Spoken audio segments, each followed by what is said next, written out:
Bonjour à tous. Aujourd'hui, on va parler du relativisme.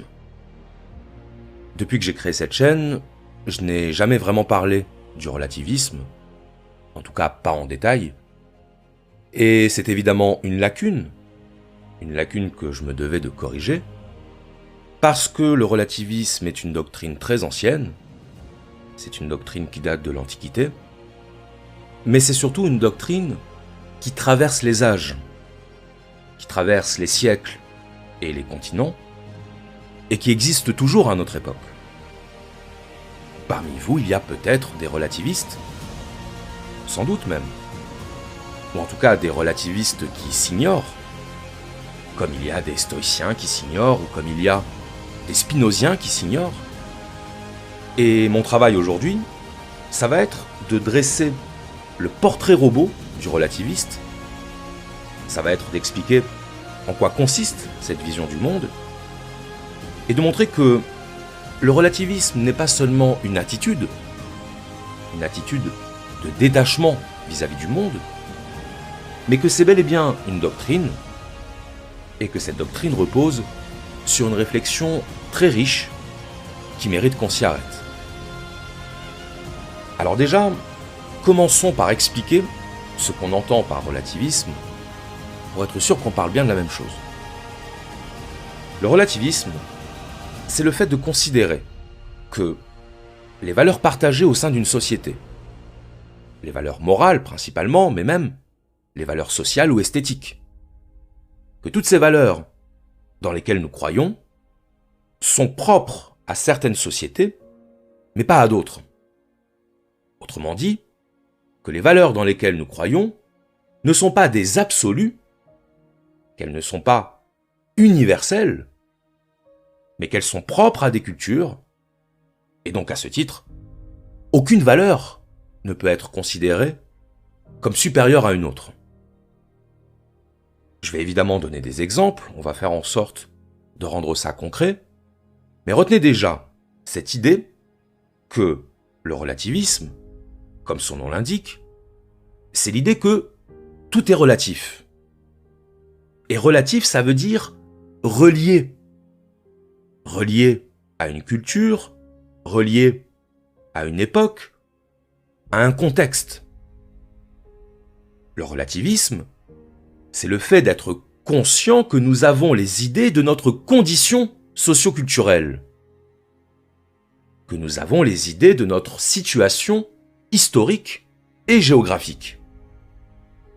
Et donc on ne peut pas absolutiser nos idées ou nos valeurs, parce qu'en réalité, nos idées et nos valeurs n'ont de sens que pour autant que nous vivons dans une société qui les admet. On juge en fonction de notre référentiel culturel. Et donc si on change le référentiel culturel, on change les idées. On change les opinions, on change les valeurs, on change la façon de voir le monde.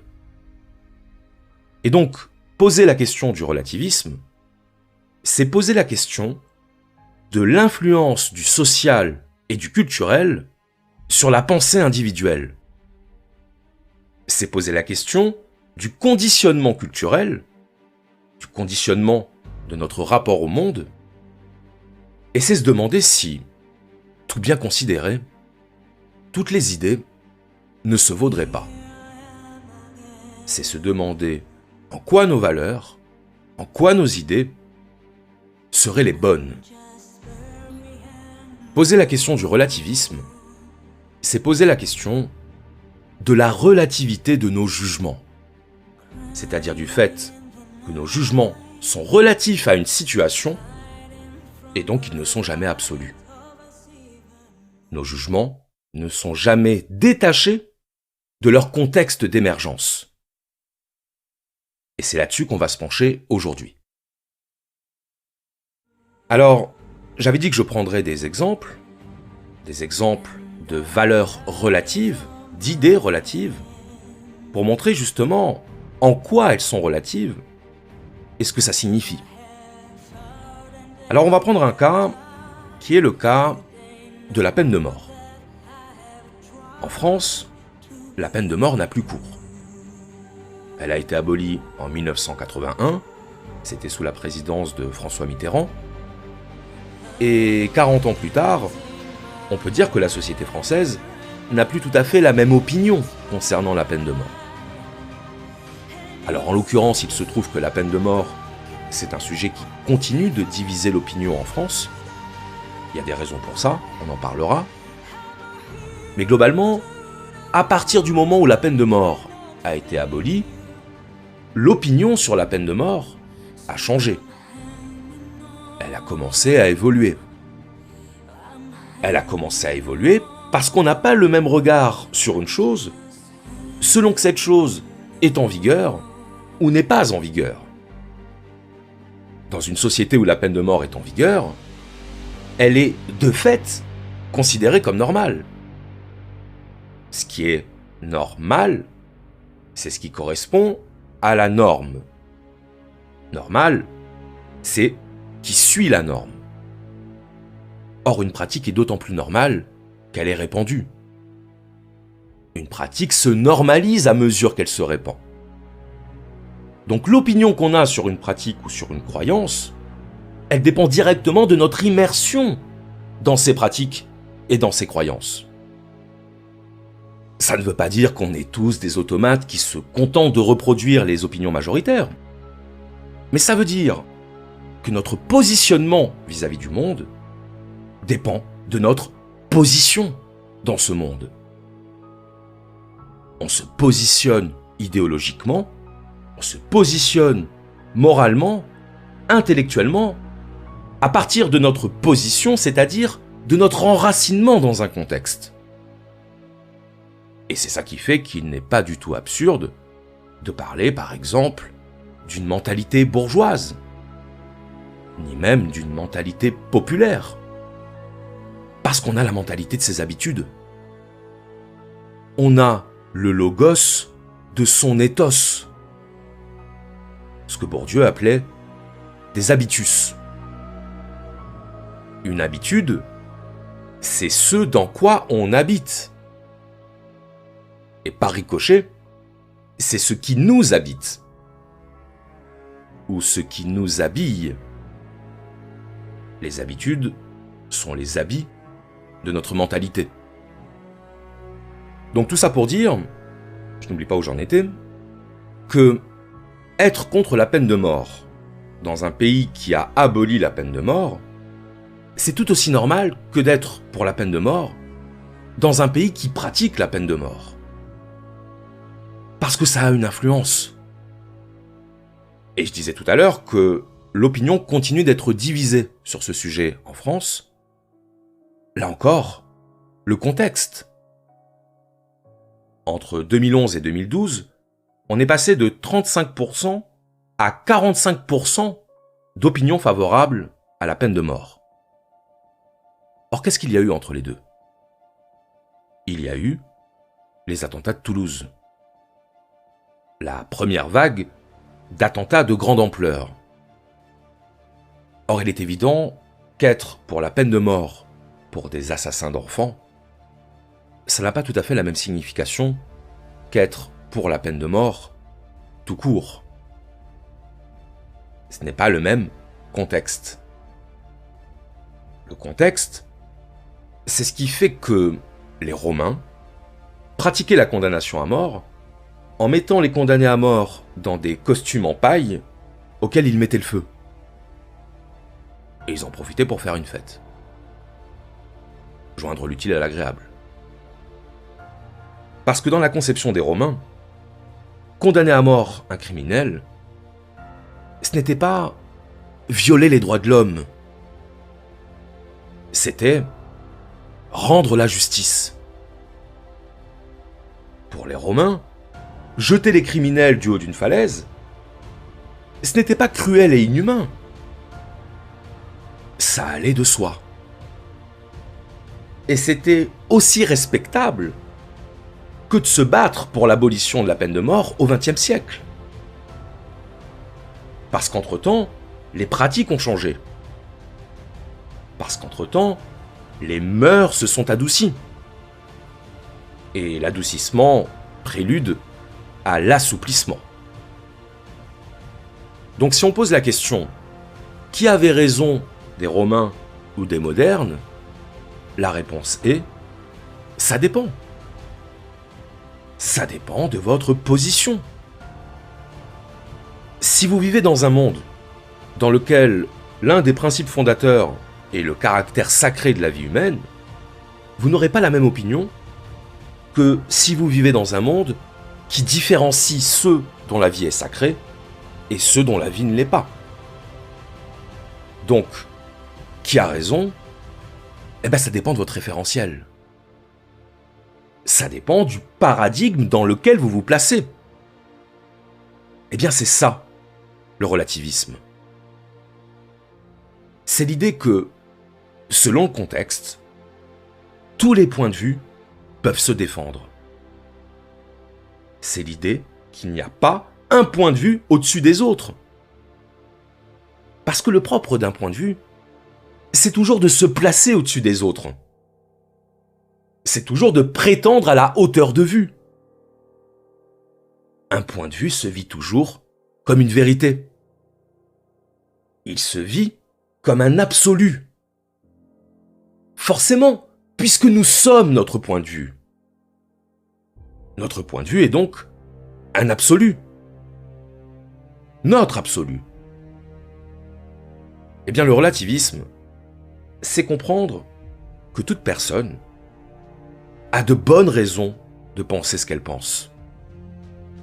C'est comprendre que toute culture ou que toute société a les valeurs de ses habitudes, a les idées de ses habitudes.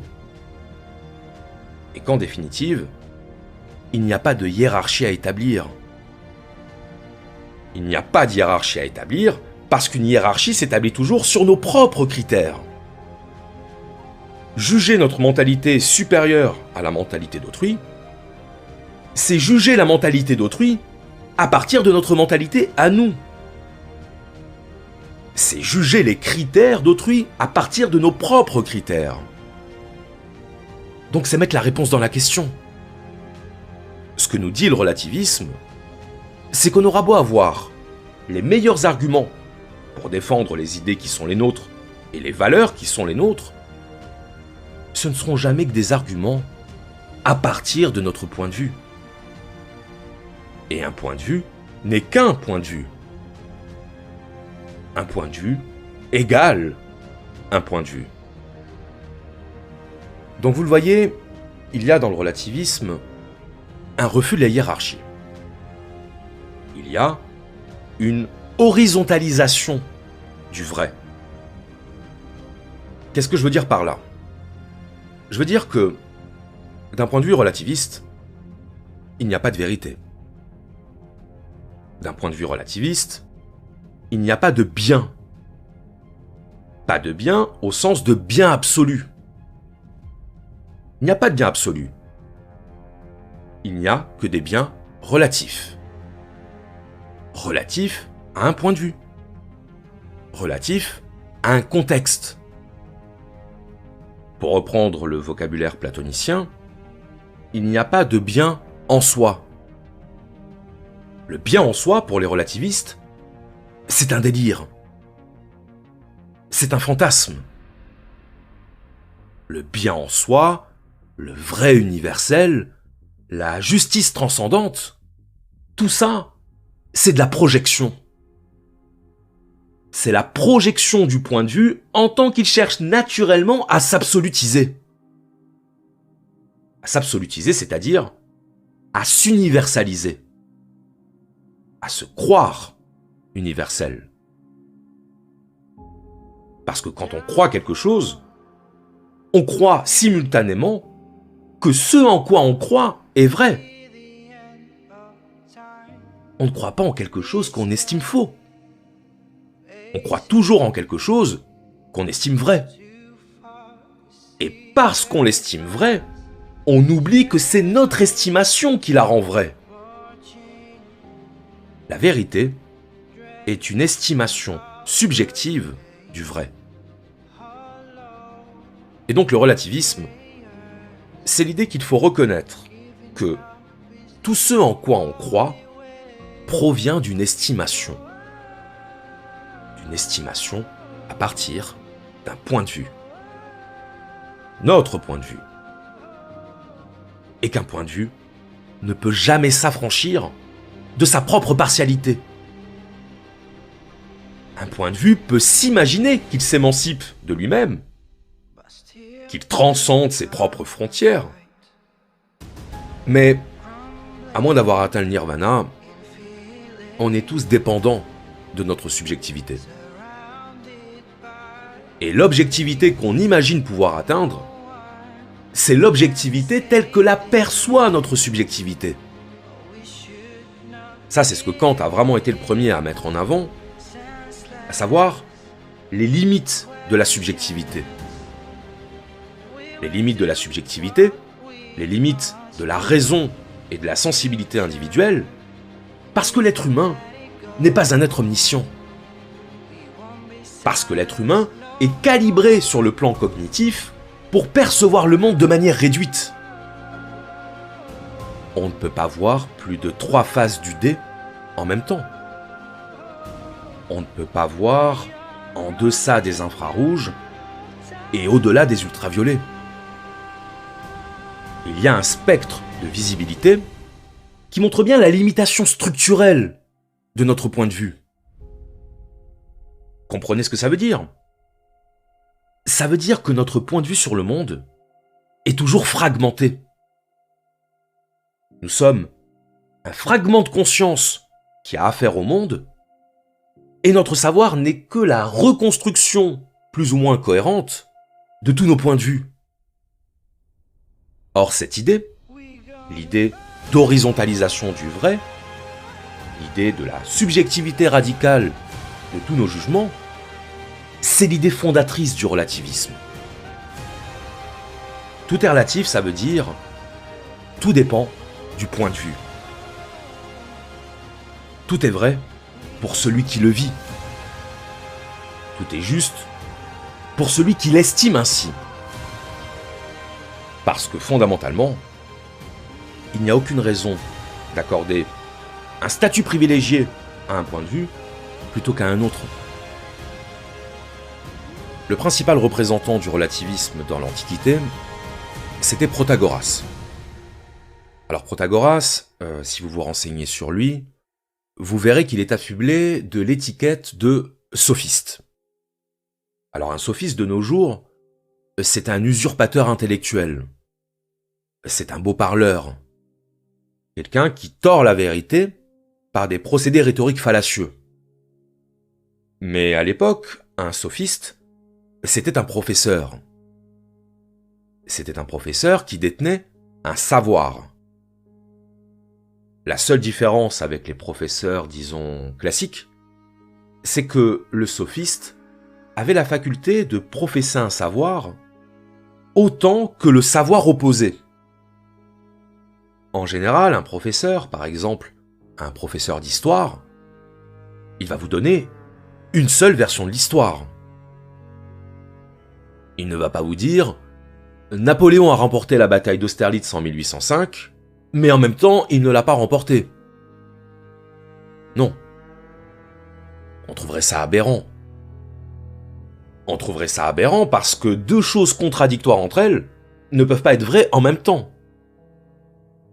Eh bien, pour les sophistes, et pour les relativistes en général, c'est pas un problème.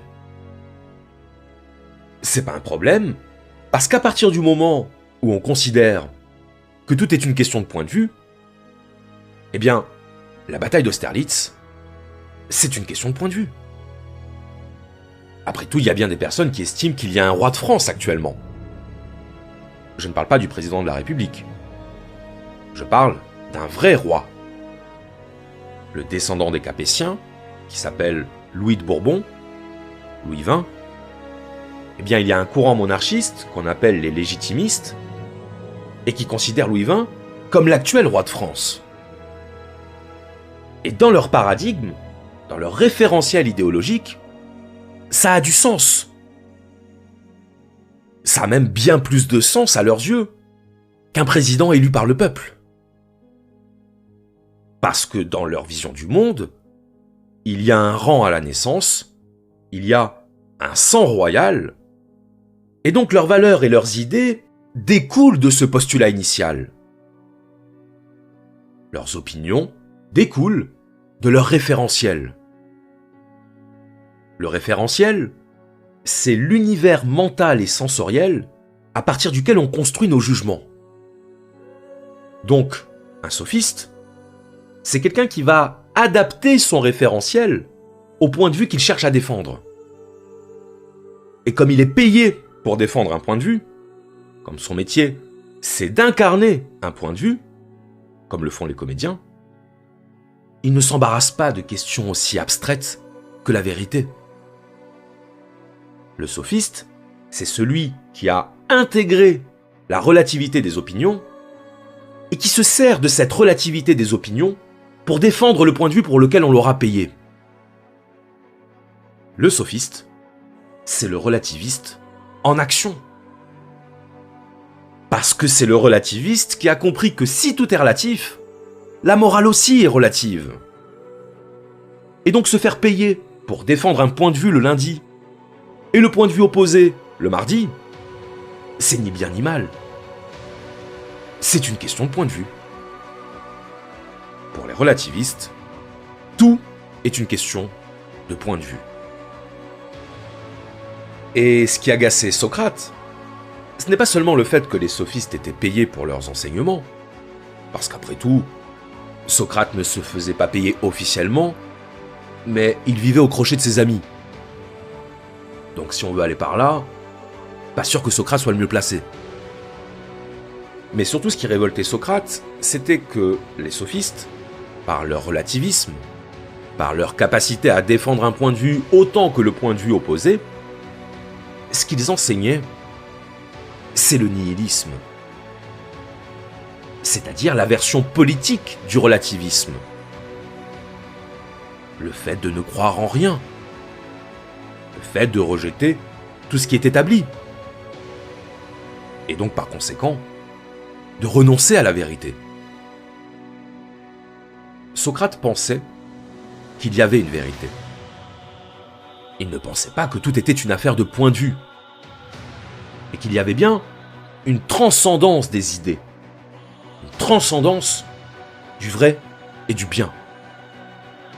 Et donc automatiquement, il considérait les relativistes, et notamment les sophistes, comme des corrupteurs du vrai, des corrupteurs du juste, des corrupteurs du beau. Et donc là, vous voyez que le relativisme, c'est une vision qui est en fait le prolongement de la manière dont on envisage le concept de vérité. Si on considère que la vérité est unique, c'est-à-dire que la vérité n'est pas seulement une affaire de point de vue, mais qu'elle transcende les points de vue, qu'elle est au-delà des points de vue.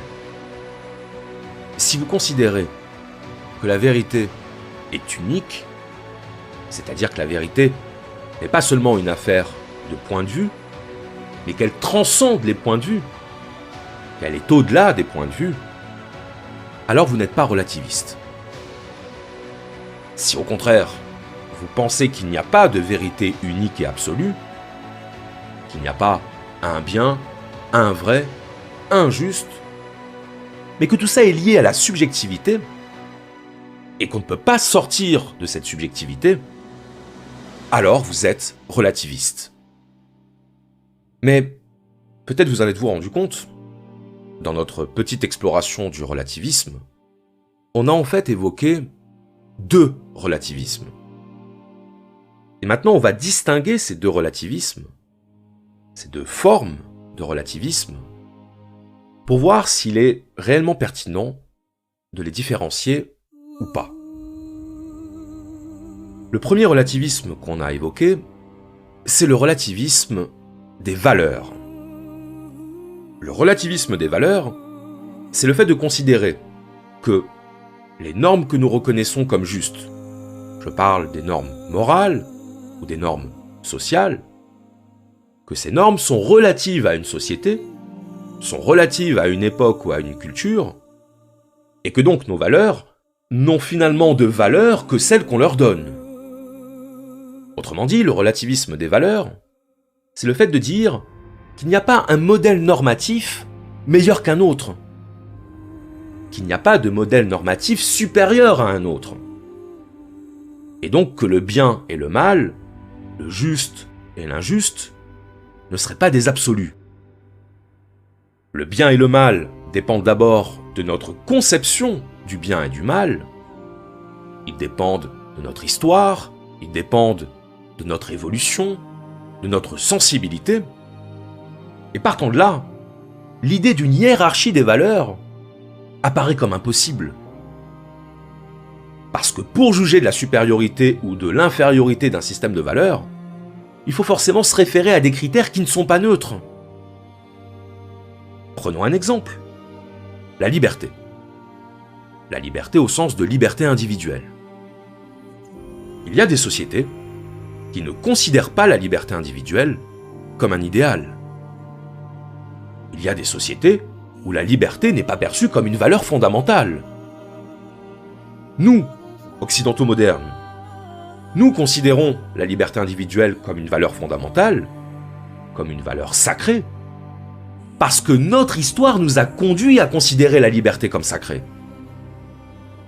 Parce que nous sommes la nation qui a décapité son roi, parce que nous sommes la nation qui a fait la révolution, que c'est sur les décombres de la monarchie que nous avons construit la République, et donc, tant que la République tiendra, nous célébrerons les valeurs qui ont fécondé la République.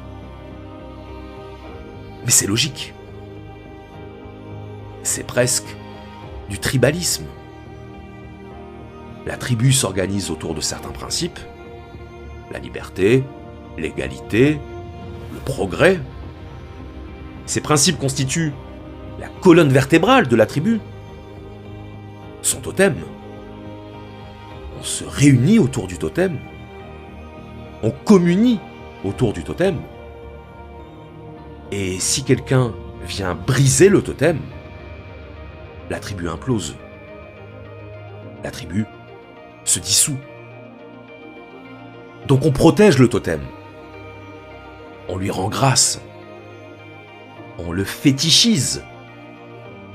Parce qu'il est l'externalisation des valeurs qui nous rassemblent. Mais dans une société où la liberté n'est pas la valeur fondatrice, par exemple dans une société où c'est la force qui est une valeur fondatrice, ou dans une société où c'est le travail la valeur fondatrice, ou un texte religieux, peu importe. C'est le système normatif en vigueur qui sera le critère d'évaluation des autres systèmes. Encore une fois, on évalue toujours à partir de son système. Les sociétés à haut rendement économique ont intérêt à faire prévaloir le critère du rendement économique. Les sociétés à fort indice de bien-être ont intérêt à faire valoir le critère du bien-être.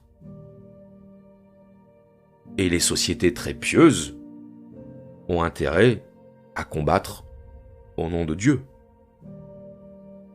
Chacun défend son beefsteak. Chacun défend le modèle qui fait de lui ce qu'il est. Et si on ajoute à ça une petite dose de Nietzsche, chacun défend le modèle qui garantit ses intérêts. Pas forcément ses intérêts économiques, ses intérêts psychologiques, ses intérêts existentiels. Car n'oublions pas ce qu'on disait tout à l'heure, un système de valeurs, ça engage tout notre rapport au monde, toute notre quotidienneté. Pour quelqu'un qui place au-dessus de tout l'obéissance à Dieu, la liberté individuelle, c'est le mal. Parce que ce n'est pas la liberté individuelle qui façonne son rapport à l'existence. Pour quelqu'un qui place l'égalité sociale au-dessus de tout, l'argent, c'est le mal. Parce que l'argent, c'est un instrument de pouvoir. C'est même le seul véritable instrument de pouvoir. L'instrument de la domination et de la division. Donc les valeurs que vous placez au-dessus de tout, et à partir desquelles vous jugez les autres valeurs, ce sont les valeurs qui découlent de votre métaphysique personnelle. Et le relativisme consiste à dire qu'on ne peut pas juger la métaphysique de l'autre. Ou plutôt, que si on la juge, c'est toujours à partir de notre propre métaphysique, et donc l'autre peut en faire exactement autant. Dire à l'autre « ce que tu fais est mal », c'est en dire moins sur l'autre que sur vous-même. Vous savez, c'est comme dans les débats politiques, quand un candidat croit que pour disqualifier le discours de son adversaire, il suffit de l'attaquer sur les valeurs. Mais enfin, les valeurs de l'un ne sont pas les valeurs de l'autre. Croire qu'on disqualifie le discours de quelqu'un en disant qu'il n'est pas assez humaniste ou qu'il est trop individualiste, c'est oublier qu'il y a des gens pour lesquels l'humanisme n'est pas la valeur fondamentale. Ou qu'il y a des gens pour lesquels l'individualisme est une valeur fondamentale. Donc l'argument des valeurs, il ne fonctionne pas. Parce que ce n'est pas un argument. Les valeurs ne sont pas une affaire d'argument. Elles sont une affaire de rapport au monde. Et donc le relativisme, c'est considérer qu'un humaniste n'a pas raison par principe contre un anti-humaniste. Ou qu'un individualiste n'a pas raison par principe contre un socialiste. Parce que ce sont justement les principes derrière lesquels on se range qui déterminent la manière dont on évalue les opinions. Et c'est ça qu'on trouve résumé dans la célèbre citation de Protagoras, « L'homme est la mesure de toute chose ».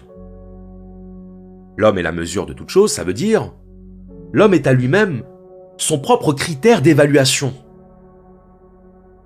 Tout ce que l'homme juge, il le juge d'abord à partir de lui-même. Partant de là, à chacun son jugement, à chacun son point de vue. L'origine philosophique du relativisme, c'est la prise de conscience de l'idée selon laquelle une grande partie des choses nous échappent. Des tas de choses nous échappent. L'apparition de la vie nous échappe. La formation de l'univers nous échappe. Le devenir de la conscience nous échappe. Comme le disait Protagoras, des dieux, je ne puis dire ni s'ils sont, ni s'ils ne sont pas. Je ne peux pas le dire parce que pour le dire, il me faudrait en avoir la certitude. Or, comment pourrais-je avoir la certitude de quelque chose dont je n'ai ni la preuve physique, ni la preuve logique? Le dogmatisme, c'est ce que combat le relativisme. Parce que le relativisme découle de la conscience que nos idées sont faibles.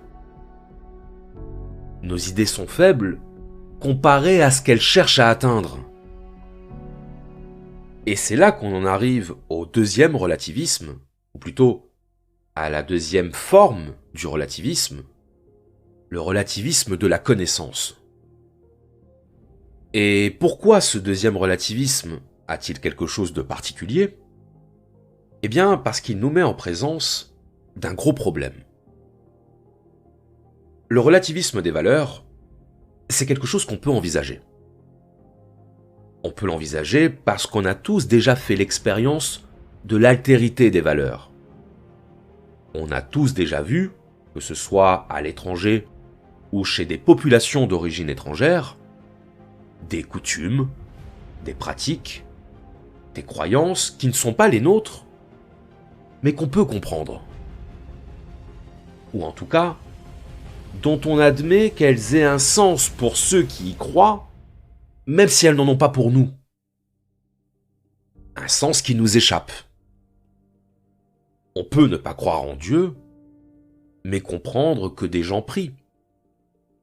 Ça ne veut pas dire qu'on considère qu'ils ont raison.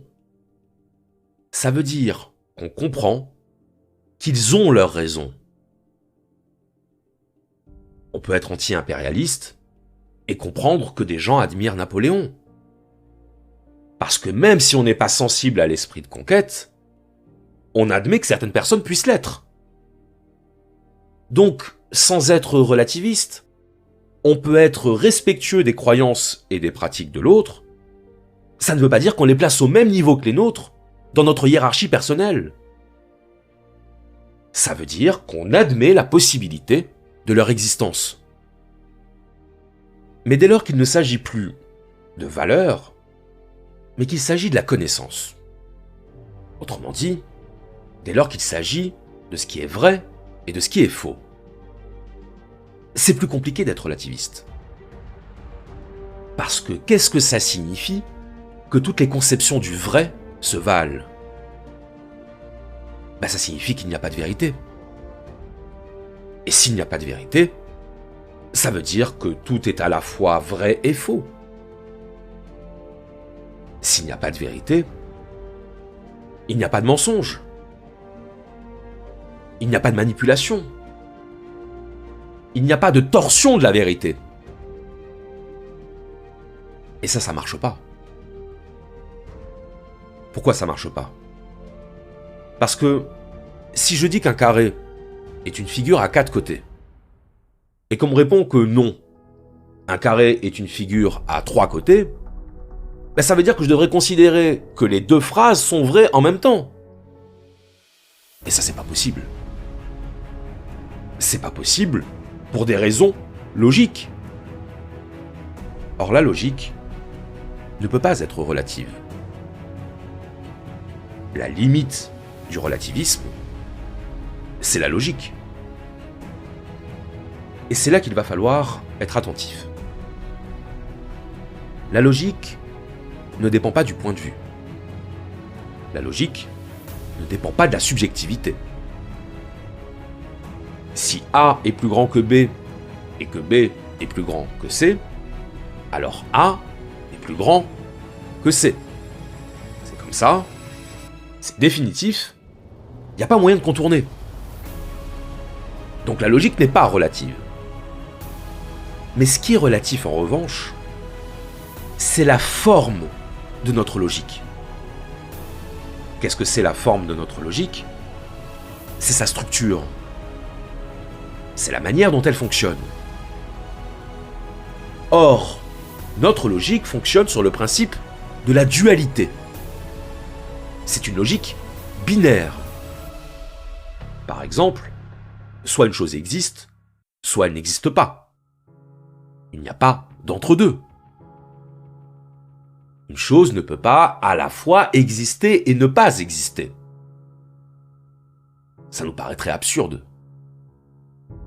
Et pourtant, on sait qu'il y a des situations où la logique binaire ne fonctionne pas. Parce que la réalité n'est pas toujours binaire. Par exemple, le principe de l'intrication quantique, qui a donné lieu à des expériences de téléportation quantique, c'est justement la preuve que la réalité se comporte parfois en dépit de la logique. Ou en tout cas, en dépit de notre logique. Donc certes, on ne peut pas parler de la relativité de la logique au sein d'un même système logique. Puisqu'un système logique contient ses propres règles et donc ses propres vérités. Mais d'autres systèmes logiques sont possibles, dans lesquels les règles ne sont plus les mêmes. Et dès lors que la logique n'obéit plus aux mêmes règles, dès lors que la logique devient elle-même un point de vue parmi d'autres, un paradigme parmi d'autres, eh bien à ce moment-là, la logique cesse, elle aussi, d'être un absolu. La logique devient notre logique. On trouve ça en géométrie, avec la modélisation d'espace à plus de 3 dimensions, alors que pour nous, 3 dimensions, c'est le maximum. Tout simplement parce que nous sommes nous-mêmes des êtres en 3 dimensions, nous sommes des êtres volumiques, Et parce que nous sommes des êtres en 3 dimensions et que nous percevons la réalité en 3 dimensions, nous n'imaginons pas un espace qui contiendrait plus de 3 dimensions. Et pourtant, on peut parfaitement envisager un espace à 4 dimensions. Et je parle bien de dimension physique. Non pas le fait que la 4e dimension serait le temps. Pour les mathématiciens, un espace à 4 dimensions, ou à 5 dimensions, ou même à 11 dimensions, c'est pas un problème. Ça n'a rien d'incohérent. C'est juste un autre référentiel. Un autre référentiel qui a ses propres règles.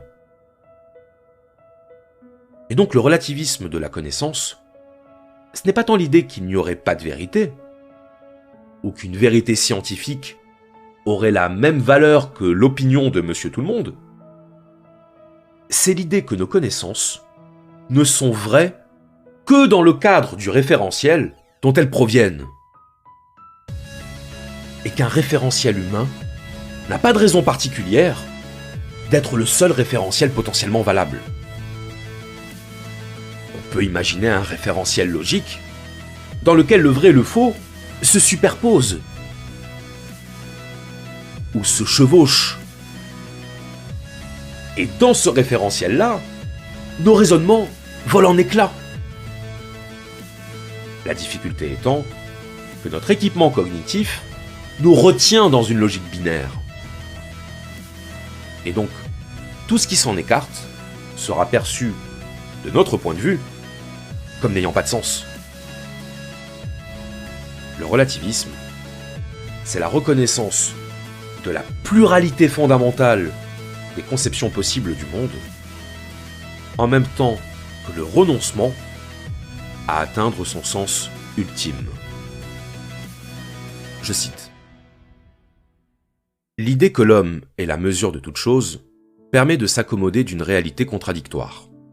Son relativisme remet en question le principe de non-contradiction, selon lequel une même chose ne peut pas en même temps être X et ne pas être X.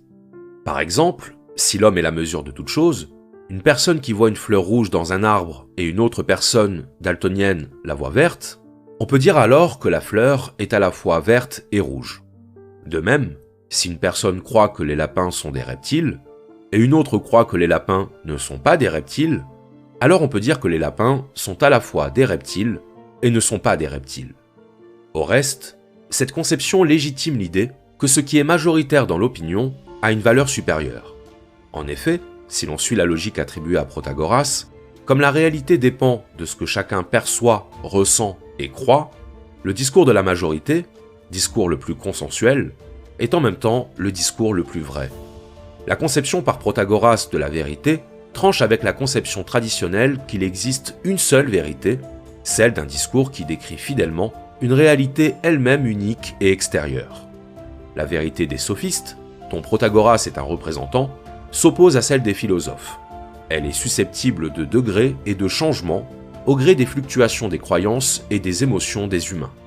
Il n'y a pas une seule vérité éternelle, mais des vérités dominantes à telle époque et en tel lieu. Enfin, la doctrine de l'homme-mesure ouvre la voie à une conception pragmatiste de la vérité, selon laquelle la vérité est ce qui est utile pour l'homme. Si l'homme est la mesure de toute chose, et si l'homme mesure toute chose en fonction de l'utilité que celles-ci peuvent lui apporter, alors la vérité n'est autre que l'utilité. Si le relativisme nous encourage à cesser de vouloir atteindre les grandes vérités universelles, c'est parce que le relativisme croit en une grande vérité humaine. L'impossibilité pour l'homme de remonter au principe ultime. L'impossibilité pour l'homme de trouver la réponse à la grande énigme de l'être. Cette réponse, nous la cherchons par tous les moyens. Par la science, par la religion, par l'art. Et les réponses que nous trouvons, ce sont nos réponses. Des réponses condamnées à rester les nôtres. nous naviguons entre les expériences, nous éprouvons le monde et ses lois à la recherche d'une réponse, à la recherche de la réponse, celle qui donnera une signification à tout ça, celle qui mettra un terme à nos interrogations. Le relativisme n'est pas une défaite. Il est une mise à mort de l'orgueil. Une mise à mort de l'illusion dogmatique qui nous aveugle d'autant plus que nous ne la remarquons pas. Nous voulons des réponses, nous attendons des réponses définitives, des réponses absolues. Et si nous ne les trouvons pas, nous les créons. Nous les créons, nous les adoptons, et nous finissons par oublier que nous les avons créés. Nous finissons par oublier que ces réponses sont nos réponses. Mais si ces réponses ont du sens pour nous, si ce sont ces réponses qui s'imposent à nous, assumons-les. Assumons d'être guidés par des choses qui n'ont de sens que pour nous. Assumons de ne pas être compris et de ne pas avoir besoin de l'être. Assumons de cheminer seuls vers notre absolu. Je vous remercie.